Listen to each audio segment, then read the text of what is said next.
Bonjour et bienvenue sur la chaîne YouTube Paris United. Aujourd'hui nous recevons Fabrice Abriel. Fabrice, salut. Ça va? Et merci d'avoir accepté notre invitation. Merci à vous. Tu es né en 1979 à Suresnes, Ouais. et tu as été formé au Paris Saint-Germain et c'est pour ça aujourd'hui qu'on t'interviewe. Je vais prendre mes notes quand même, parce que je me suis quand même renseigné, même si je me rappelle bien de toi à l'époque. Ouais. Tu arrives donc au Paris Saint-Germain en 1989, à l'âge de 10 ans. Tu fais toutes tes classes au Paris Saint-Germain et tu intègres le groupe pro en 2000, c'est bien ça? Ouais, je signe pro en 99 et je joue mon premier match en... Non, je signe pro en 98-99 et mon premier match en 99. Ouais, tu joues ton premier match face à Créteil en Coupe de la Ligue, Ouais, c'est bien ça? Ouais. Et en Ligue 1, une semaine après, je crois, contre Bordeaux. ouais, c'est ça, exactement, en janvier. La première question qui me vient à l'esprit, c'est quelle a été ta réaction quand tu as signé ton premier contrat pro avec le Paris Saint-Germain, étant donné que tu es né à Suresnes, tu es vraiment un titi de la banlieue parisienne. Quelle a été ta réaction? Moi, c'était une forme de récompense. Voilà. C'était une suite logique d'avoir progressé, passé un peu toutes les étapes et tous les niveaux à la formation. Je suis déjà passé par l'assaut avant d'intégrer la formation. Ouais. Voilà, c'est deux structures différentes. Ensuite, j'ai signé pro et j'ai mis mon pied sur le terrain. Donc, c'était quelque part une forme de continuité, de gratitude aussi, de joie, voilà. Mais aussi Une fierté quand même, j'espère. oui, de joie, de fierté, mais surtout de me dire bon, maintenant, quelle est la prochaine étape? D'ailleurs, quand tu arrives, il y a des sacrés milieux de terrain. Toi, tu joues milieu de terrain. Alors, c'est quoi vraiment ton poste? C'était milieu relayeur ou tu jouais plutôt devant la défense? Moi, je sais, mais c'est surtout pour les jeunes auditeurs. Ouais. J'ai été formé en 6 jusqu'à 17 ans nationaux. CFA 2, à l'époque, on avait National 2, National 3. Voilà, j'ai joué ces postes-là. National 3, j'ai joué un peu relayeur. National 2, j'ai vraiment joué devant la défense. Et ensuite, j'ai signé pro en étant joueur sentinelle, un peu. Sentinelle, mais voilà, j'étais un peu polyvalent au milieu de terrain. J'étais capable de jouer dans les 3 postes. Même Relayeur droit, parce que tu es droitier. Voilà. Même en 10, quand Philippe Bergerot a pris l'équipe, il m'avait mis en remplaçant de Gigi Okocha dans un losange avec Pierre Ducrot, Edouard Cissé, Ali Benarbia, enfin il y avait du monde quoi. Et je doublais le poste de Gigi Okocha en 10. Ouais. D'accord. Bah oui, d'ailleurs, quand tu rejoins le groupe pro et tu signes en 99, c'est Philippe Bergerot le coach, qui sera d'ailleurs démis de ses fonctions en 2000, je crois que c'est suite à la défaite à Sedan, le 5-0, c'est bien ça. Hein. Et ensuite, il y a Luis Fernandez qui débarque. Et d'ailleurs, pour regarder un peu les joueurs qui jouaient à ton poste à cette époque, il y avait quand même pas mal de beau monde. J'avais noté Benarbia, Okocha, Cissé, Igor Janovski pour les plus vieux. Latéral gauche, il était utilisé. Ouais. Ah oui, oui c'est vrai, tu as raison. Mais il était polyvalent, il pouvait aussi jouer au milieu, ouais, c'est ça. Il y avait Ducrot. Ouais, Pierre. Voilà, Pierre Ducrot. Jérôme Leroy. Ouais. Edouard Cissé, je l'ai dit. Ouais. Et il y avait Edwin Murati, pour ceux qui s'en rappellent aussi. Sur le couloir gauche, Jérôme Leroy sur le couloir droit. Ça. Mais dans les postes axiaux, on avait surtout Ali Benarbia, mais qui jouait aussi à droite. Ouais. C'était surtout Pierre Ducrot, Edouard Cissé, la paire, avec Aliou Cissé aussi, qui pouvait jouer au milieu du terrain, qui était plutôt latéral droit. Mais il est formé milieu de terrain à Sedan, quand il est arrivé. Et ensuite, on l'a replacé, Philippe Bergerot l'a replacé en février, latéral droit, parce qu'on joue le maintien. Voilà. Et en fait, moi, j'avais intégré cette équipe bien avant, sous l'ère Denis Troche, Arthur Georges sur leur retour. En 98, alors c'était. Voilà, sur leur retour. Ça, ils font le doublé, je crois, Coupe de la Ligue, Coupe de France, quand il revient à Arthur Georges, il me semble. J'ai pu ce souvenir, mais j'ai le souvenir d'intégrer. Avec Marco Simonet, etc. Ce groupe. Sacrée équipe. Ouais. Voilà, et ensuite j'ai signé pro à la fin. Et c'est vrai qu'en cours de saison, c'est Philippe Bergerot qui prend l'intérim et qui recommence la saison Et on finit deuxième et on fait une finale de Coupe de la Ligue perdue contre lui. Oui, d'ailleurs, tu me parlais du poste de numéro 10. Ton premier match en Ligue 1, il me semble que tu remplaces d'ailleurs Ali Benarbia. Ouais, on était à 10 à Bordeaux. À Bordeaux, il fallait que je ferme le couloir gauche. Ouais, c'est ça. Et Jim Murati était latéral gauche derrière moi. Comment tu l'as pris, toi? C'était un peu dangereux. Et comment s'est passée ta première saison avec les pros? Comment tu l'as appréhendé? Est-ce que tu étais impressionné par les anciens Pas impressionné sur le plan technique, mais surtout sur l'expérience. J'ai gagné du temps en écoutant Bernard Lama qui m'a pris sous son aile. Ali Bernarbia, techniquement, avant chaque entraînement, il me prenait avec lui et il me faisait des exercices techniques, voilà, d'échauffement. Sur les jongles, sur le fait que ne tombe pas, sur la qualité technique. Il avait toujours un mot à un moment donné pour me continuer à me faire évoluer dans le jeu. Voilà. Bernard Lama sur l'accompagnement aussi beaucoup. Ouais. Donc je me suis beaucoup, Michael Madar, Laurent Robert avec qui, comme je suis réunionnais, on était tout le temps ensemble. Ah oui, c'est vrai. Voilà, on était tous les 4, tous les 5, toujours ensemble. Et moi, j'étais que avec eux en fait. Et j'ai énormément appris sur le métier en très peu de temps. Ouais. D'ailleurs, à cette époque-là, il y a aussi, mais ce sera un peu plus tard, il y a le retour de Nicolas Anelka, avec qui tu as fait aussi tes classes au Paris Saint-Germain, et je sais que tu es proche de Nicolas Anelka. J'avais une question par rapport à ça, vous êtes de la même génération. C'était quelqu'un avec un très très grand talent, moi j'adorais ce joueur, je le trouvais très fin techniquement, etc. J'adorais aussi sa personnalité un peu renfermée, même si les médias l'ont fait passer pour ce qu'il n'était pas, moi je trouvais ça plutôt cool, un mec qui... S'il n'a pas envie de rire, il rit pas, et puis il le dit, un peu comme Thierry Henry. Et comment t'expliques, quand il revient en 2000, comment t'expliques ça, en 99 il me semble, comment t'expliques que ça fonctionne pas? Alors qu'il a tout pour réussir, c'est un gamin de banlieue, il est... Comment tu l'expliques, toi qui le connais bien? Ça fonctionne pas, en fait...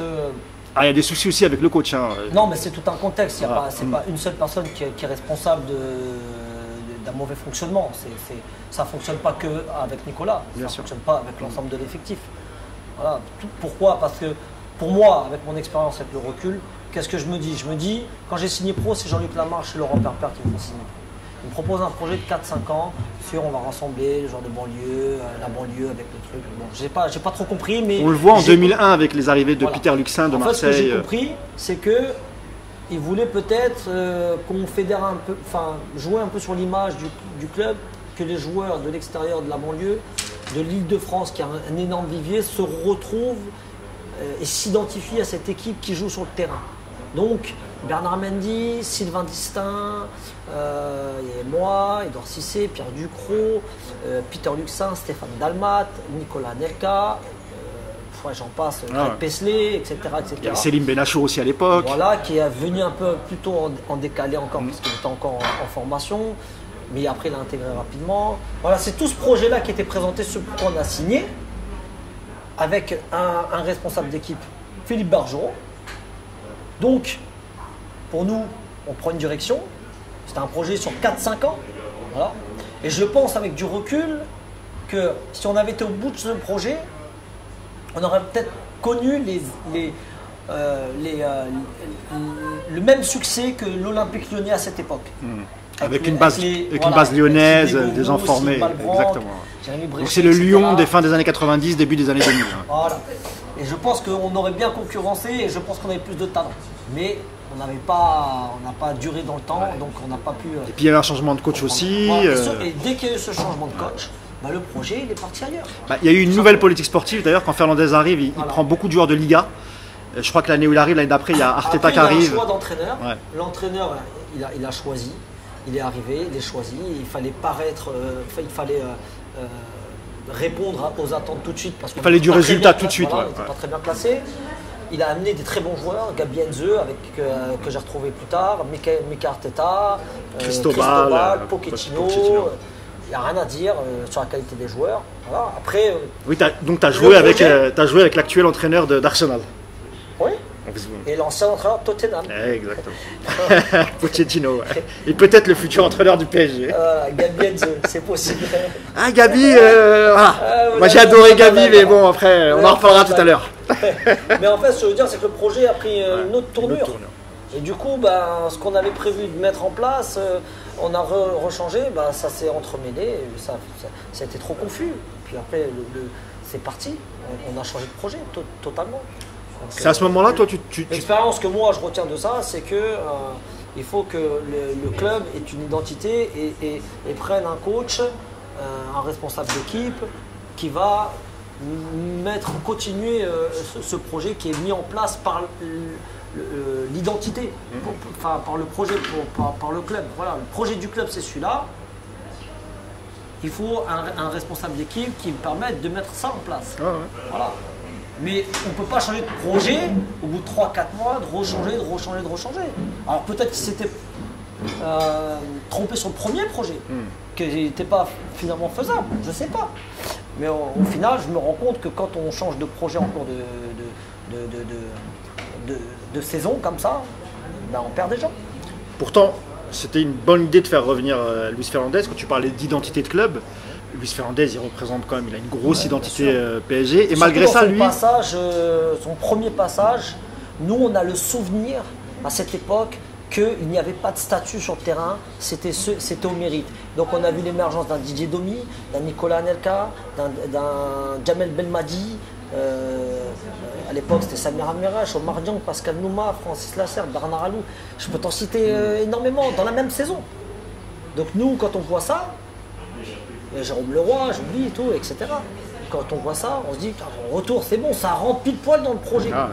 Mais quand on voit la direction du mois de janvier, bah, il y a eu 14, je sais pas les chiffres. Ouais, beaucoup de départs. Là, je suis en train de te dire ça, c'était en 2000, hein, c'était il y a 20 ans. Il y a 20 ans. Ouais. Je crois qu'il y a eu 14 départs. Ouais. Entre Kaba Diawara, El Karkouri, Laurent Robert, Peter Lucin, Stéphane. Il y a une grosse vague de départ et en même temps aussi une grosse vague d'arrivée. Bah forcément. Et du coup, tout à l'heure, tu parlais de Luis Fernandez et de l'identité. Comment t'expliques alors peut-être que c'est vrai, il y avait la pression des résultats, mais comment t'expliques que quelqu'un comme Luis Fernandez n'a pas continué ce projet avec justement des joueurs issus de la banlieue parisienne ou de la région parisienne en tout cas? Comment t'expliques que lui, tout de suite, il a opéré un virage à 180 degrés et finalement, il a fait venir beaucoup de joueurs étrangers? Moi, je l'explique pas, je sais pas. Je sais pas qui le laisse prendre cette tournure. Il y a quand même des garants dans ce club qui vous disent oui ou non. C'est pas parce que l'entraîneur il veut tel joueur qu'il va l'avoir. Est-ce que vous, à l'époque, tous les mecs de ta génération, issus justement de la région parisienne, vous vous êtes dit bon bah c'est foutu, et chacun de son côté, il s'est dit bon bah de toute façon autant partir parce que le temps de jeu ici je l'aurai pas. Et c'est un peu ce qui t'est arrivé à toi, à d'autres. Mendy a joué, il y a d'autres joueurs qui ont joué, Nicolas aussi l'a joué jusqu'à la fin de saison. Il y a un certain nombre de joueurs qui ont joué et d'autres qui n'ont pas joué et on a dû partir. Voilà. Puis quand on vous dit de partir, vous n'allez pas rester. Ouais, bien sûr. Ouais. Ça sert à rien. Parce que toi, tu avais fait déjà un premier prêt en Suisse, au Servette de Genève. Non, mon premier prêt, il arrive sous l'ère Luis Fernandez. En janvier, je pars à Genève avec la filière club satellite, Paris Saint-Germain, dont le coach était Lucien Favre, donc j'ai pas perdu mon temps. J'ai fait une belle rencontre, on a gagné la Coupe de Suisse, on a fini deuxième. Donc j'ai pas perdu mon temps et ça m'a permis aussi de sortir un peu de... Tu aurais pu d'ailleurs continuer là-bas, tu avais eu des propositions à l'époque et... Ils m'ont demandé de rester, mais bon, après le championnat suisse c'est bien les playoffs, mais la saison il y a trop de différence entre le haut de tableau et le bas de tableau. Et puis on joue 3 ou 4 fois la même équipe, je crois que c'est des allers-retours, allers-retours. Ça ne m'intéressait pas. Moi je voulais un peu le football français, voilà. Bon, donc tu reviens au PSG. Voilà, on a fait l'Intertoto qu'on a remporté. Avec Luis Fernandez et à la fin de ça je suis parti c'est un prêt à Amiens avec Denis Troche que j'avais déjà croisé un an auparavant, qui m'a dit Fabrice, moi dès que j'ai un projet intéressant, est-ce que tu as envie de venir? Je dis coach, il n'y a pas de problème. Il m'a dit Fabrice, j'ai ce projet là, je suis parti. Je n'ai même pas regardé le pourquoi du comment. Je sais que Amiens venait de monter en Ligue 2 et avait fait une finale de Coupe de France. Ouais, ils avaient monté une équipe et puis l'objectif c'était de rejoindre la Ligue 1 assez rapidement. Ouais, au moins de jouer. Ouais. Voilà, de jouer, de montrer.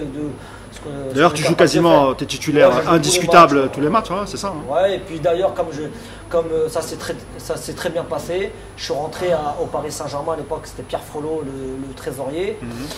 Je suis rentré au club, j'ai dit que je voulais plus rester au club et partir sur un projet où tu aurais du temps de jeu, un vrai projet pour toi, tu t'installes, etc. Puis Amiens, c'est pas si loin de Paris que ça. Donc ensuite, tu enchaînes d'autres clubs, notamment Lorient, où tu fais un passage remarqué. Je retrouve la Ligue 1 en fait. Voilà, et d'ailleurs à cette époque-là, Lorient, juste après, tu as le choix entre plusieurs clubs. Finalement, tu décides de choisir Marseille. Mais... Ouais, finalement, j'ai pas. Parce qu'il y a un vrai rapport entre Lorient et Marseille à l'époque avec le président Labrune. Je crois que c'est lui qui est en poste déjà. C'est pas Labrune, hein. C'est Dacier, en fait, ouais. Je vais vous expliquer comment ça fonctionne. Parce que je sais qu'il y avait un vrai pont entre Lorient et Marseille pendant. Voilà, c'était après. Ouais. Et en fait, ce qui s'est passé, c'est Marseille-Lorient, ça a fonctionné. Donc Richard Martini, Seydou Keita et d'autres joueurs. Mais dans l'autre sens, il n'y avait pas de transfert, il n'y avait pas d'arrivée. Ouais, bien sûr. Donc c'était plutôt, on utilise un club comme Lorient pour aller, que nos joueurs s'aguerrissent un petit peu, gagnent du temps de jeu, etc. Mais là, ça arrivait dans l'autre sens. Ça veut dire qu'en fait, pour la première fois, ils avaient besoin d'un joueur qui était à Lorient. Donc j'ai créé cette passerelle. Et en fait, en créant cette passerelle, j'ai ouvert la porte à Morgan Amalfitano, Kevin Gamero, Gignac, non pas Gignac, pas directement. Jérémy Morel, pardon. Parce qu'il arrive plus tard, Léo. Morgan, Jérémy Morel et Mario Lemina. Ouais. Ce sont les trois qui ont rejoint directement. Parce que Gignac, il est passé par Toulouse avant. Ah oui, il fait tout, oui, Lorient, Toulouse, et Toulouse. Il fait 20 buts et tout ça. C'est vrai. Il arrive un peu après. Et en fait. Parce que je sais que sous la Brune, il y avait un vrai. Oui, une vraie passerelle entre Lorient et Marseille. 2 ans après, c'était la Brune le président. Donc en 2011, c'est la Brune le président. Et en fait, d'où l'arrivée de Mario Lemina d'ailleurs. Et en fait, ce qui se passe, c'est que j'ai le choix, mais j'ai pas le choix. C'est-à-dire qu'en fait, entre Lens, Nancy, Auxerre, des clubs. Il y a Nice aussi. Ouais, Nice. Il y a des clubs qui se positionnent, mais le contrat que j'avais à Lorient il me restait 3 ans de contrat. Et la qualité de jeu, mon bien-être, il y avait très peu d'équipes qui pouvaient m'offrir la même chose, ou une progression. La seule progression que je pouvais avoir, c'est la Ligue des Champions. Retrouver la Ligue des Champions que j'avais connue avec le Paris Saint-Germain. Et je voulais la retrouver avec une maturité. Et le seul club des 3 clubs qui étaient qualifiés entre Lyon, Bordeaux et Marseille, le seul club qui s'est positionné concrètement, c'est Marseille. Bordeaux, je les ai eus en janvier, mais ils ne sont pas revenus avec Laurent Blanc. Et Lyon, je ne les avais pas. Voilà. Donc c'était très simple le choix. Et du coup, c'est le coach Marseille, c'est Deschamps qui te demande de. Voilà. Donc c'est lui qui me dit voilà, Fabrice, nous on a besoin de joueurs comme toi et tout, polyvalents, capables d'être tout de suite prêts, qui connaît très bien la Ligue 1, qui marche très bien, etc. Et en fait, il n'y a pas de titulaire, c'est au mérite, tu viens. T'es bon, tu joues, moi c'est rien. Il y a qui au milieu quand tu arrives toi à Marseille? Tu te rappelles des joueurs déjà? Est-ce que tu t'es dit, est-ce que ça va être compliqué pour moi? Non, parce que l'année d'avant, et durant les 3 saisons d'avant, précédentes, quand je jouais contre Marseille, où je marquais, où je faisais marquer. Et ça se passait super bien. Donc sur le plan technique, j'ai pas de problème. Par contre, ça fait longtemps qu'ils sont là, ils sont installés, voilà, il va falloir les faire bouger. Mais j'étais rassuré sur mes qualités, et sur le plan humain aussi. J'étais rassuré, j'étais très mature. Et en fait, quand j'arrive, il y a Benoît Chéroux, il y a Edouard Cissé, Lucho González. Cissé que tu avais connu d'ailleurs au PSG. Voilà. Lucho González, 1, 2, 3. Il a recruté Stéphane Mbia pour avoir 2 sentinelles et moi. Donc on était à 2, 4, 5 pour 3 postes. D'accord, ok. Ah oui, c'était fourni Marseille à l'époque, c'est pas comme maintenant. Voilà. Il y avait peut-être un peu plus de moyens déjà. À l'époque, c'était ça. Et du coup, pour en revenir à Marseille, de tout temps, il y a eu des mouvements entre le PSG, Marseille, PSG. D'ailleurs, quand tu débutes au PSG en pro en 99, peu de temps après, et c'était très surprenant, tu as Peter Luxin, qui est pour le coup un vrai Marseillais, qui est né dans des quartiers à Marseille, qui a fait sa formation à Marseille, qui a joué pour Marseille, et qui vient au PSG. Donc, tu parlais du projet avec les jeunes, alors pas issus de la banlieue parisienne pour le coup, mais des jeunes français pour composer cette équipe du Paris Saint-Germain. Et toi, en tant que joueur formé au PSG, est-ce que cet argument de se dire, bon, j'ai été formé au PSG, Marseille à l'époque, franchement, en 2009-2010, c'était du lourd quand même, ils avaient une sacrée équipe, ils avaient Didier Deschamps comme coach. Est-ce que ça t'as hésité ou pas une seconde finalement, parce que entre le PSG et Marseille, tu as quand même fait pas mal de clubs et tu t'es dit non, c'est une opportunité, j'y vais, je vais jouer à la Ligue des Champions, c'est le game quoi, tu vois. Ma signature à Marseille. Ouais. Est-ce que tu t'es posé la question ou est-ce que tu es proche ton. J'ai fait 3 ans, j'étais à Guingamp 2 ans, j'étais à Lorient 3 ans, il s'est passé 9 ans. Voilà. Ah non. Tu t'es dit, c'est une opportunité de jouer la Ligue des Champions. Le joueur de haut niveau, il est sur la projection de devant, il n'est pas sur derrière. Donc quand j'arrive à Marseille, les gens ils me disent tous bienvenue. Bienvenue, parce que j'étais identifié joueur Lorienté juste avant. Et puis comme j'étais en formation au Paris Saint-Germain, que j'ai joué mes premiers match pro avec le PSG. Et que j'ai pas fait tout de suite PSG au Marseille. Ouais. Comme tu disais pour Peter Luxin, mais c'est passé aussi dans l'autre sens. Oui, pour Edouard Cissé, pour Leroy, Jérôme Leroy, Diawara, etc. On peut citer une vingtaine, une trentaine facile. Bami, voilà. Moi, c'est bon, j'avais fait le Fiores, DU. Je n'étais pas identifié. Et puis, je fonctionne assez simplement. C'est-à-dire que quand je mets le maillot d'un club, je le respecte. Oui, bien sûr. Voilà. Donc, et comme on ne peut pas dire que dans le football, on aurait souhaité faire une carrière à la Maldini ou à la Totti, mais ce n'est pas le cas. Non, c'est très difficile. Ça n'existe pas. C'est très difficile. Voilà. En France, il y a peu de cas. Les supporters ils vont rester dans une même tribune, dans une même place, avec un même club pendant des années. Autant le joueur, lui, ne peut pas se permettre. Ouais. Donc on est obligé de faire un peu le deuil et de tout de suite, si on doit relever un challenge, où qu'il soit dans la France, il faut le relever et que le club atteint ses objectifs. Le travail, il est fini, on se sent la main, au revoir, merci, ciao. Hop.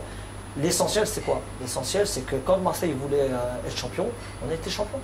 Oui, d'ailleurs, tu as pris le titre de champion, parce que tu restes 2 ans à Marseille. Eux, ça faisait 17 ans, depuis 93. Ouais. Donc, le titre qui leur avait été enlevé par rapport à... Voilà. Ouais. Donc eux, leur ambition, puisqu'ils avaient fini 2e avec Guéret, c'est qu'ils étaient qualifiés en Ligue des Champions et qu'ils avaient fait une super saison, l'objectif c'était de regagner des titres. Et qu'est-ce qui s'est passé? On a regagné des titres. Voilà. Et après, je suis parti au bout de 2 ans, on a gagné tout ce qu'il fallait gagner. Tu fais une première saison à Marseille où tu fais pas mal de matchs, tu as pas mal de titulaires en puissance. Voilà. Et la saison d'après, par contre, alors je me rappelle plus s'il y a eu un recrutement à ton poste qui t'avait pris la place, ou tu as eu peut-être des blessures, je ne sais pas. Mais tu as beaucoup moins joué en deuxième saison. Il avait envie de mettre Lucho. Il avait installé Lucho, et oui, après Lucho en même temps, c'est difficile Lucho. On va revenir aussi aux joueurs actuels formés au Paris Saint-Germain. Et je trouve ça paradoxal d'ailleurs parce que à ton époque, où le PSG n'avait pas le budget qu'il a aujourd'hui, même si c'était quand même un grand club, c'était très difficile pour les joueurs issus du centre de formation d'intégrer le groupe pro. Toi tu l'as fait, certains l'ont fait. Mais le plus dur, c'était peut-être pas d'intégrer le groupe pro, c'était d'y rester et d'être titulaire. Et je trouve qu'avec l'arrivée de QSI, j'ai l'impression quand même qu'il y a eu pas mal de jeunes qui ont eu leur chance, qui ont eu même beaucoup de temps de jeu. Et là, je pense à Areola, à Kimpembe, à Rabiot, Diaby, Nkunku ces dernières années.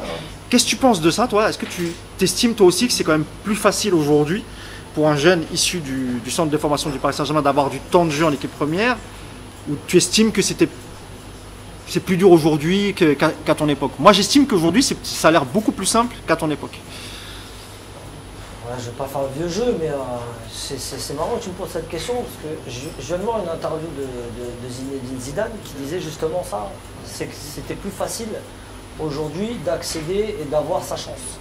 Alors qu'avant, c'était vraiment les meilleurs qui sortaient et qui étaient promus. C'est-à-dire, quand Nicolas Anelka, il intègre le Paris Saint-Germain à 16 ans et demi, 17 ans, et qui joue avec les pros, franchement, je ne vais pas te mentir, c'est le meilleur. Il n'y a rien à dire. Ah, évidemment. Les meilleurs de la Nationale 2, le meilleur des 17. Il ne jouait même pas avec les 17 d'ailleurs. Il jouait avec la Nationale 2 et il était le meilleur en Nationale 2. Donc pour toi, c'était le meilleur de sa génération, c'était Nico. Le meilleur à son poste, il n'y a rien à dire. Tu ne peux pas faire mieux. Donc, meilleur pour toi que Thierry Henry, très aigué. C'est en 79, Nicolas. Henry, il est plus vieux. Ah oui, il est plus vieux, oui, c'est vrai. Ouais, c'est pas la même génération avec La Fontaine. Et en fait, quand il joue, d'ailleurs Nicolas il était surclassé avec les espoirs, il jouait avec les Henry, il jouait avec les enfin, il était surclassé, c'est parce que c'était vraiment le meilleur. Il n'y a rien à dire. Et quand il intègre les pros, mais il n'y en a pas 2 ou 3, il n'y en a qu'un, c'est lui. Voilà. Et il y a juste un peu avant, c'était Didier Domi, et c'était vraiment aussi le meilleur en équipe de France et tout ça. Enfin, les mecs à leur poste, il y avait rien. Quand tu parles de Peter Luxin, quand je le vois jouer à Cannes, à 17 ans, son premier match, je suis devant la télé, il fait du 100 sur 100 en passe. Alors, Luxin, on parle de Verratti, on parle de trucs, de machin, mais Luxin, en 2000, en 99, il a fait 100 sur 100 son premier match. Il perd aucun ballon, transversal, pied droit, pied gauche, ça arrive. Incroyable. Quand moi je le vois arriver, ben pour moi, ça faisait déjà 3-4 ans qu'il jouait, 5 ans. C'est un joueur aguerri. Il était monstrueux, Luxin. C'est pour ça, moi, nous, on était très surpris, en tant que vrai Marseillais, très surpris de le voir débarquer dans la capitale. Bon, Pour te dire que c'était les meilleurs, tu vois, Luxin, 17 ans, machin, c'est les meilleurs. Aujourd'hui, tu vois des joueurs arriver, beaucoup de joueurs arriver, mais peu restent. Peu font des carrières longues. Donc j'ai l'impression que, en fait, il y a tellement de choix qu'on peut se tromper encore plus souvent. Parce qu'aujourd'hui, tu vois, je donne 2 exemples au Paris Saint-Germain. Tu as Tanguy Kouassi, que tu connais forcément, et le petit Adil Aouchiche. Les 2 sont dans le même cas, c'est-à-dire qu'ils n'ont pas encore signé de contrat pro, ils peuvent s'en aller libre et signer n'importe où ils veulent la saison prochaine. Un joueur comme Tanguy Kouassi qui est monstrueux, moi je trouve, à 17 ans, que tu le mets en défense centrale au milieu, tu as l'impression qu'il n'a pas la pression. Malheureusement, tu as un club comme Leipzig qui est sur lui, et Leipzig c'est vraiment le club typique allemand qui va faire jouer les jeunes. D'ailleurs, tu vois qu'Nkunku il s'éclate là-bas. Il n'a pas que Leipzig, mais c'est le club le plus avancé pour Tanguy Kouassi en tout cas. Mais toi, quel conseil tu lui donnerais? Tu lui dirais, mais mon grand, accroche-toi au PSG, ça vaut le coup. Regarde Presnel, regarde Adrien Rabiot, regarde Areola qui ont eu du temps de jeu, qui ont fini par être titulaires. Ou tu lui dis, écoute, tente ta chance à Leipzig, c'est une équipe qui joue, qui tourne, t'as Christopher Nkunku qui s'éclate là-bas. Parce que c'est quand même embêtant de voir des talents comme ça. Peu importe le choix qu'il va faire, il faudra l'assumer.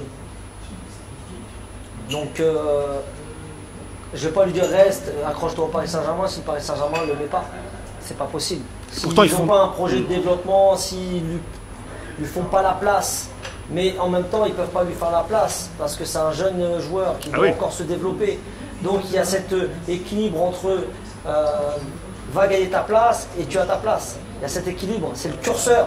Donc, ce qui va être important, c'est le discours, mais aussi les faits et les actes derrière.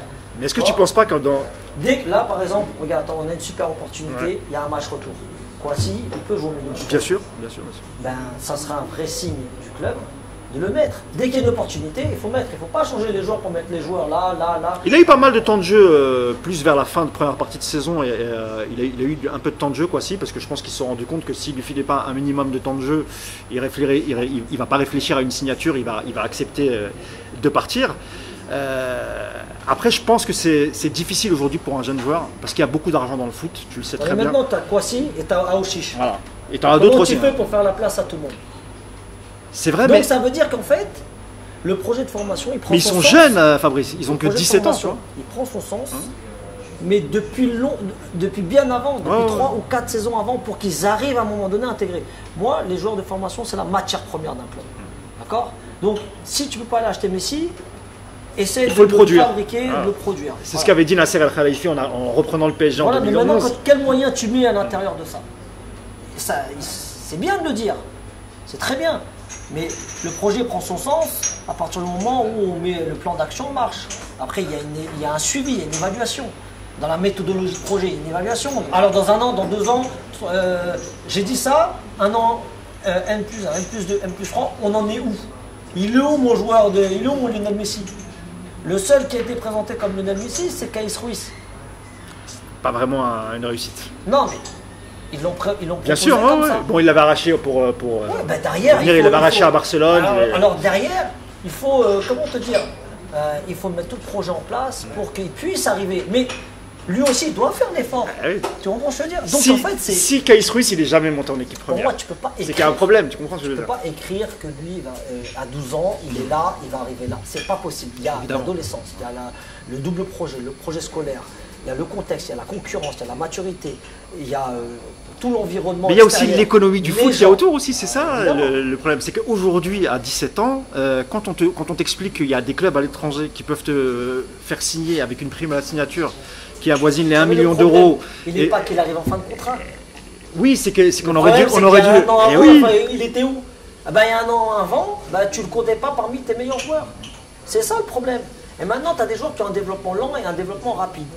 Tu vois? Donc lui, dans son cursus de formation, il avait un développement lent. Et puis d'un coup, il a tout assimilé et il se retrouve en 3-4 mois à sauter toutes les étapes. À s'entraîner avec les pros, jouer, etc. Comment tu fais maintenant? Tu ne mets pas un pied sur le terrain en pro tant que tu n'as pas signé ton contrat pro. Tu vois? Mais c'est pas aussi simple que ça. Parce qu'à un moment donné, tu as besoin de le mettre aussi. Parce que c'est une rotation et tout ça. Donc tu ne prévois pas tout ça. Et c'est parce que tu ne prévois pas que tu te retrouves dans les problématiques. Là maintenant, il faut payer. Tes erreurs, c'est comme ça. Il faut payer. Donc il faut qu'il réfléchisse bien à la suite de sa carrière. et qu'il assume son choix comme tu l'as dit. C'est-à-dire que si tu quittes le PSG pour aller à l'étranger, tu prends un risque. Si tu pars, tu vas à Leipzig ou ailleurs, et que tu joues tous les matchs, et que tu deviens, et que tu intègres l'équipe de France, et que tu deviens parmi les meilleurs, ton choix, il a pris un sens. Mais si tu vas dans un endroit et il n'y a pas d'évolution, et puis dans 2 ans, dans 3 ans, tu te retrouves à jouer dans des clubs moyens, tout ça, j'ai envie de te dire, tu t'es trompé. Tu vois ce que je veux dire? Mais c'est beaucoup le cas de joueurs français, pas particulièrement du PSG, mais de jeunes joueurs français de clubs global, ça, qui partent très tôt à l'étranger, souvent en Angleterre, et qui reviennent 1 an après en prêt dans d'autres clubs français parce que partis peut-être trop tôt, partis pour des mauvaises raisons. Juridiquement, tu n'as pas le droit. Tu n'as pas le droit de partir libre, c'est que si tu as été viré. Si on t'a proposé un contrat pro comme si tu pars à l'étranger, tu as un laps de temps à passer à l'étranger, tu ne peux plus revenir. Non, je te parle des mecs qui ont signé pro, qui n'ont pas de temps de jeu, et que 6 mois après, tu as un agent qui lui trouve un projet en première ligue, à Southampton, n'importe où, dans des clubs moyens de première ligue, où le gars va, il a un bon salaire, etc. Mais il joue pas, il se perd, et puis tu le retrouves 6 mois après, 1 an après en Ligue 1, prêté dans un club parce qu'il veut récupérer du temps de jeu. Ça, c'était le cas dans les années 2000. Je sais pas si tu te rappelles la filière avec Newcastle. Tu as 1 milliard de joueurs qui allaient signer là-bas, et puis finalement, les mecs jouaient pas. Il y a beaucoup d'appelés, très peu d'élus. Est-ce que les clubs prenaient le joueur ou est-ce que c'était un autre intérêt? En fait, les questions que le joueur doit se poser pour avoir une bonne maîtrise, c'est quel est mon projet? Qu'est-ce que vous me proposez pour me développer? Où vous me voyez m'installer, comment vous comptez me faire une place, comment vous voyez ma progression, c'est ça. Parce que si vous regardez les premières lignes de votre contrat, et c'est la durée du contrat, les années plus le salaire, après il ne faut pas venir pleurer si le projet sportif il est en second plan. Voilà, c'est des questions qu'il faut se poser à l'entrée. Maintenant, si vous n'avez pas le choix, vous dites écoutez, j'ai été pour l'argent. Voilà, maintenant je dois trouver un projet sportif. Enfin, il faut trouver une forme de cohérence. Ce qui était ton cas quand tu choisis Amiens, tu acceptes de repartir de la base, donc tu revins en Ligue 2, et finalement en 2010 tu fais la Ligue des Champions, tu gagnes tes champions avec Marseille, donc du coup aucun regret. J'ai aucun regret parce que tous les choix je les ai assumés et je savais pourquoi j'allais dans tel ou tel endroit. Parce que je posais des questions. Voilà. Je ne laissais pas un agent dicter tu vas aller là, tu vas aller là. Je ne vais pas là-bas. C'est quoi le projet? Voilà, on discute avec un conseiller ou avec un agent de ce qu'on souhaite faire. Voilà, moi j'aimerais du temps de jeu, j'aimerais m'éclater, j'aimerais... Ok, trouve-moi. Et si c'est dans un endroit que moi j'ai compris le contexte et que ça m'intéresse, on y va. Tout en ayant des garanties avec le coach, avec l'effectif, voilà, c'est tout. Moi, j'ai jamais signé dans un club si j'ai pas eu de coach. Ça n'existe pas. C'est simple. Ouais. Je vais revenir sur Parce qu'après, les problèmes, on les gère entre moi et le coach. Je n'ai pas besoin de mon agent, je n'ai pas besoin des médias. Une fois que tu as signé, après c'est le domaine sportif. S'il y a un problème, je dis moi quand je t'ai posé la question, tu m'as pas dit que j'allais pas jouer. Voilà, c'est tout. Et on le règle entre nous. Pour revenir sur ton passage à Marseille, tu m'as parlé tout à l'heure de Gabi Heinze. Ouais, Gabi, que tu avais aperçu. C'est certainement pour ça qu'il m'a oublié. Les supporters. Comme il y avait Gabi, il y avait moi, j'étais bien. Et donc que tu avais vu passer au Paris Saint-Germain à l'époque, que tu retrouves d'ailleurs donc en 2010 à l'Olympique de Marseille. Alors tu sais qu'à l'époque ça a fait grand bruit chez les supporters parisiens parce que c'était quelqu'un qui était adoré du public parisien. C'était un vrai guerrier, Gabi Heinze. Voilà, il avait une grinta de dingue. Et finalement, en fin de carrière, il signe à l'Olympique de Marseille. Est-ce que tu en avais discuté avec lui de ça et du rapport est-ce qu'il savait, lui, Gabi, ce qui allait se passer au Parc des Princes? Il n'est pas totalement naïf, il a une expérience quand même. Ça l'a embêté un peu, il t'en a parlé de ça, le fait que les supporters l'insultent, etc. Il ne se projetait pas sur ce problème tant qu'il n'avait pas vécu. Donc toute la saison, quand elle s'est passée, voilà, on a joué à domicile, on avait gagné 1-0. Ouais. C'est lui qui marque de l'épaule, je me souviens, je tire le coup franc. Tu sais, c'est les fameux Parisiens, quand ils jouent à Marseille, ils finissent toujours par marquer contre le PSG. Non, mais c'était un peu quelque part son passeport ou son visa pour l'Olympique de Marseille. Ah bah oui, là il a été adoubé tout de suite. Voilà. Mais je pense qu'il a été accepté tout de suite par les supporters marseillais, parce que à Marseille comme à Paris, c'est le type de joueur qu'on aime bien, tu sais, la grinta, c'est un guerrier. Voilà. Ils aiment beaucoup, c'est méditerranéen, ils aiment beaucoup ça, ils aiment beaucoup là en ce moment Benedetto, mais ils sont fans de ça. C'est des mecs qui trichent pas, c'est des mecs qui trichent pas. Il y a des drapeaux argentins et tout, ils sont fans de ça. C'est un peu le même style, quoi. C'est un peu Naples, Marseille, je sais pas si c'est Boca ou River Plate. River Plate, voilà, ils sont un peu dans le même truc. Ouais, les ambiances chaudes comme tu peux avoir en Turquie, en Grèce. Ils ressentent ça, ils se le ressentent. Et en fait, Gabi, il n'y avait pas il y avait des interrogations, mais en fait, ils attendaient, je pense, qu'ils se ratent, qu'il ne se passe. Parce qu'en fait, comme il y a Didier Deschamps qui arrive, ils se disent, non, Didier Deschamps, s'il a pris des joueurs, c'est pas pour faire n'importe quoi. Donc, ils ont fait confiance au coach. Donc, le coach, il a protégé tous ses joueurs. Voilà. Et si on n'avait pas gagné, bah, les premiers à être attrapés, c'est les anciens Parisiens. C'est les recrues. Voilà. Et ça, on s'est dit avec Gabi, par contre. On s'est dit, si on ne marche pas bien, on va être dans la merde. Et comment il a vécu le match, du coup, au Parc des Princes alors? Il était déçu. Déçu des supporters parisiens ou... Mais est-ce parce qu'il y avait une banderole sur son père, je sais pas, qui était décédé, il y avait des trucs de dingue. Enfin, les supporters parisiens, tu les connais hein, quand ils sont... Je dis franchement, il a été dégoûté. Je dis franchement, il était dégoûté. Parce que, pour autant, la ville qui l'a fait grandir, tu vois, il a ce respect-là, c'est quelqu'un qui a du respect. Mais c'est aussi, lui, c'est un compétiteur, c'est un gagneur. C'est pas parce qu'il joue à Marseille qu'il est Marseillais. Il n'est pas né là-bas. Ah non, bien sûr. C'est comme il n'est pas né à Paris. Sauf que le PSG, c'est ce qui lui a permis après de faire des clubs comme le Real, comme Manchester. Voilà, exactement. C'est ce qui lui a permis de se faire un nom, de devenir international, etc. Il a senti que c'était le projet qu'il lui fallait à ce moment-là, de sortir du Real parce qu'il ne jouait pas, il ne jouait plus. Et puis il avait Lucho González comme compatriote. Il venait à Marseille, il s'est dit voilà, bon, je pense. Donc Gabi Heinze déçu par l'accueil du parc. Forcément, parce qu'il s'est fait siffler sur chaque ballon à l'échauffement. On n'entendait même plus, on s'entendait même plus parler. Chaque fois qu'il touchait le ballon, il se doutait quand même qu'il allait avoir un accueil spécial. Tu sais combien c'était? Il connaissait la rivalité entre. Est-ce que tu sais combien il y a eu au score? Alors il y a eu défaite au Vélodrome, comme tu l'as dit tout à l'heure, 1-0. Le match retour, non, j'ai plus le souvenir. 3-0 pour Marseille. D'accord, ok, ouais. T'as compris pourquoi à l'époque, c'est le tarif qu'on prenait. Parce qu'à un moment donné, quand tu cries, tu siffles, plus tu siffles, plus ça le. Ce genre de joueur, ça les motive. Ouais. Donc en fait, ils auraient même pas dû le siffler. Ils auraient dû le laisser tranquille. C'est comme Ibrahimovic à Marseille. C'est son premier match au Vélodrome, comme les mecs, il avait insulté, il s'est énervé, il met un doublé de ouf. Bien sûr. Même les mecs, ils attendent que ça. Vous voyez, Kylian Mbappé, on a vu. Et on l'attendait au Classico là-bas au Vélodrome, et les mecs ils répondent présent. Ah ouais, c'est ça. C'est normal. Hein. Un mot sur le PSG d'aujourd'hui, Fabrice. Ça tombe bien parce que toi, ton poste était milieu de terrain et c'est un secteur de jeu au Paris Saint-Germain qui a toujours posé problème ces 3-4 dernières années. Surtout quand on aborde les matchs cruciaux de Ligue des Champions. On a encore un souci cette saison. Il y a eu des recrutements, mais peut-être pas ceux qu'il fallait. On a eu Idrissa Gueye qui avait fait un super match contre le Real Madrid. Et après, ça a été un peu plus compliqué. Il y a eu le recrutement d'Ander Herrera, qui a une belle carrière, que ce soit en Espagne et ensuite à Manchester United. Et là, pour le match retour, tu as du suspendu, tu as du blessé. Toi, en tant que futur coach, parce que je sais qu'il te manque pas grand-chose pour que tu le deviennes coach, un diplôme, voilà. Avec l'effectif que tu as, les joueurs disponibles, et là, je demande vraiment l'avis du coach. Pour toi, la meilleure doublette ou la meilleure triplette au milieu, avec les forces en présence, ça serait quoi pour toi pour affronter Dortmund le 11 mars? Ben moi, j'ai pas l'habitude de mettre un joueur et ensuite de faire mon système. Je mets un système et je mets des joueurs qui vont animer le système. Moi, quand je regarde le premier match, de ce que je retiens, c'est qu'on n'a pas surpris les joueurs de Dortmund qui attendaient dans l'axe et on est passé dans l'axe. Voilà. Donc, il y a eu cette difficulté. Il n'y a pas eu de correction et pendant 90 minutes, ils sont tombés là où Dortmund les a emmenés. Voilà.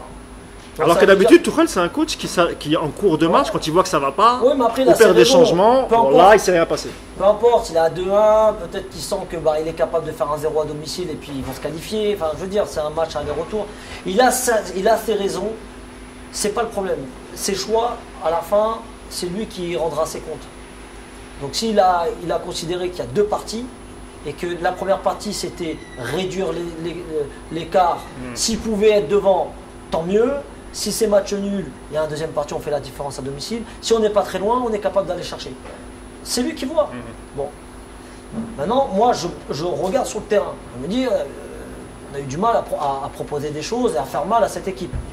Surtout à mettre cette intensité qui est à chaque fois demandée, l'engagement, même de l'impact physique, ils ont été très tendres. Tu vois. Exactement.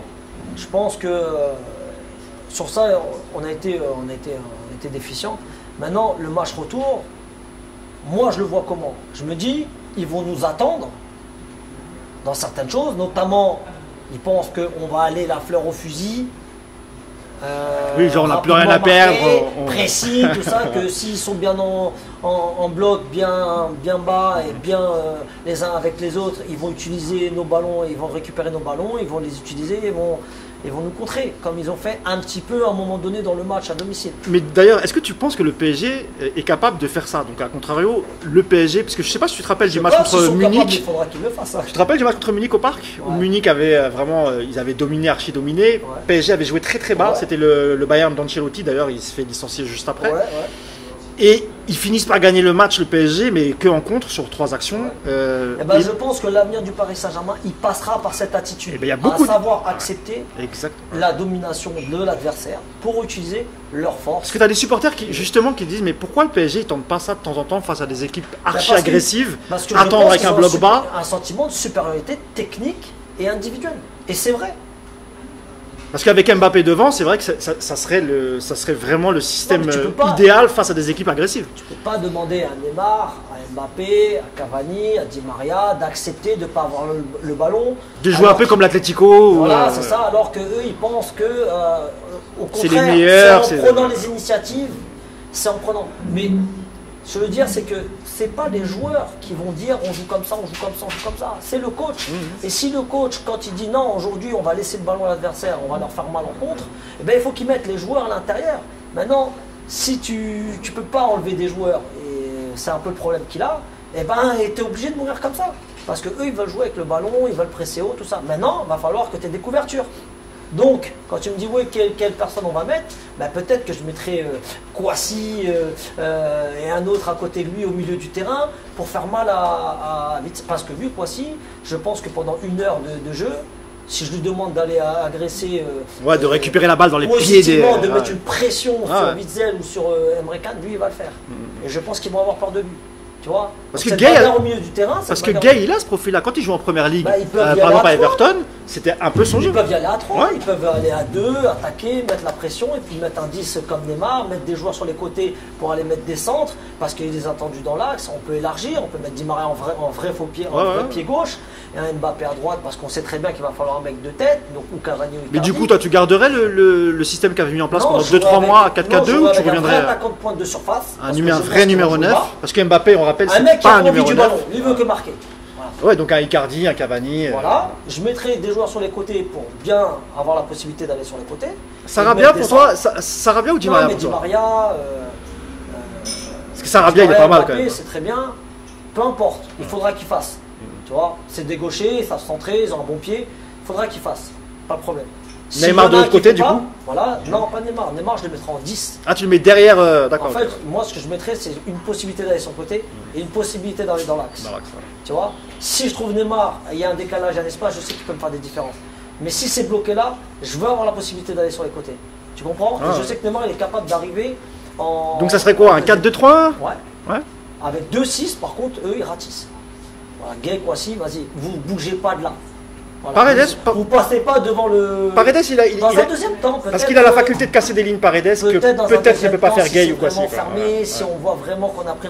Peut-être dans un deuxième temps, une fois que physiquement ils ont gagné cette bataille athlétique, après tu mets de la technique. Donc peut-être que Paredes à la 70e, il peut faire des différences. Mais tu as vu toi les replis défensifs à Dortmund? Ça n'a pas été respecté, on est bien d'accord.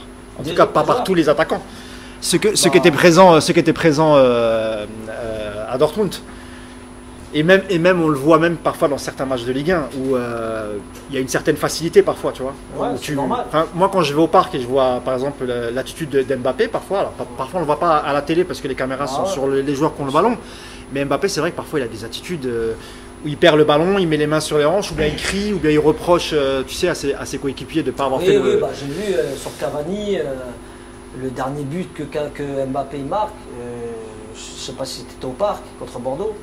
Non, j'y étais pas. Moi j'étais au parc. Même mon journaliste qui était, il m'a dit la même chose. Si tu vois la scène juste avant, Et ensuite, ils marquent, ils sautent dans les bras et ils s'embrassent. Hein. Oh, bien sûr. Bah, ça veut dire qu'ils ont, peu importe, ça veut dire qu'ils ont cette capacité à vite passer à autre chose.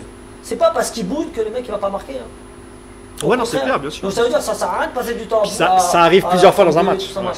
Et en fait, il va falloir qu'ils aient une autre attitude, beaucoup plus collective, pas individualiste, s'ils veulent remporter des matchs de ce niveau-là et même aller encore plus loin.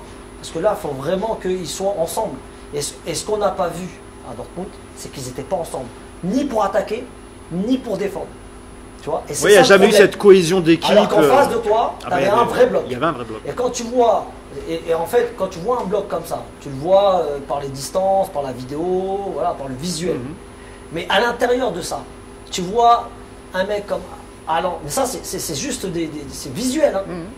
Il met un tacle sur une passe, tu sais, à un moment donné, il faudrait que tu revoies le match. Il y a Verratti qui veut la donner à Gay, qui veut faire une passe latérale pour contourner le bloc, pour aller de gauche à droite. Et lui, il fait un tacle. Ce ballon-là, il est anodin. Ils ne vont pas marquer derrière.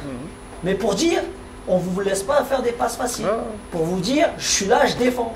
Tu vois, et je montre aussi à mes défenseurs, à mes milieux, à mes défenseurs. Vous voyez, je défends. Même si j'attaque, je défends. Donc quand il avait la possibilité de partir en contre-attaque, tout le monde venait avec lui. Et tout le monde. Sur le premier compte que fait Dortmund, ils sont 7 à attaquer 6 ou 7. Après, ça, c'est le jeu allemand. Hein. Attention, le jeu allemand, ça part comme ça. Tu as connu Lucien Favre, parce qu'au Servette de Genève, il était déjà comme ça. Déjà comme ça. 3-4-3. Donc la même philosophie de jeu. Pareil. C'était en 2000. Hein. Il n'a rien changé. Il a peut-être des meilleurs joueurs aujourd'hui, mais il n'a rien changé. Ce que je veux te dire, c'est qu'il y a du visuel dans l'engagement, dans la détermination, parce que ça ne se joue pas à grand chose en vérité en Ligue des Champions. Il y a la qualité technique des joueurs, même sur l'athlétique, même sur le plan tactique. Tout le monde propose des choses bien. C'est bien fait. S'ils sont en 8e, c'est que c'est du lourd. Évidemment. Il y a des joueurs de qualité un peu partout. Tout le monde est capable de marquer, de trucs, de match. Ok. Où ça va se jouer? Sur le plan de la détermination, de l'emprise, de la maîtrise, de la gestion des émotions. C'est sur le plan mental que ça va se jouer. Quand Haaland, je le vois, il part. Ou Hollande, il part de son point de corner, de son point de son premier poteau, et il traverse tout le terrain sur une contre-attaque, et il dépasse 3 ou 4 joueurs. Moi, je prends cette vidéo, je la mets juste avant le match prochain, j'ai regardé. Si je vois ça aujourd'hui, vous sortez. Parce que c'est vrai que les Parisiens, ils ont un peu trop tendance à toucher le ballon. Ils la font circuler, la gardent, ils perdent du temps. Ouais, mais encore une fois, Thomas Tuchel, c'est un coach, quand il était déjà en Allemagne, c'est un coach qui s'adaptait en fonction de l'adversaire. Il l'a fait en arrivant au PSG, et là, on a comme l'impression, alors soit qu'il s'est fait lâcher par les joueurs, soit que lui-même aussi l'a lâché. Mais quand tu vois le match d'après à Bordeaux, par exemple, tout le monde pensait qu'ils allaient avoir une réaction d'orgueil et qu'ils allaient tabasser Bordeaux et remettre la tête sous l'eau pour se venger de la soirée de mardi en Ligue des Champions. Et pas du tout, finalement. Tu vois. Ouais, mais c'est un mauvais signe que tu envoies aussi. Tu te dis, voilà. Mais ça se travaille pas aujourd'hui. Ça se travaille depuis le début. Dès le premier jour, dès qu'il y a des choses à régler, dès qu'on n'est que sur l'exigence, tout ce qui n'est pas dans la qualité, dans l'exigence, doit être repris partout, sur le terrain, en dehors, dans la com. Tout ce qui n'est pas au niveau exigence élevé, ça doit être repris tout le temps depuis juillet, août. C'est un travail sur 7-8 mois qui te permet d'arriver en mois de mars juste frais physiquement. Voilà. Ouais, c'est tout. Prêt au combat. En février, juste frais. Voilà. Je dois gérer mes temps.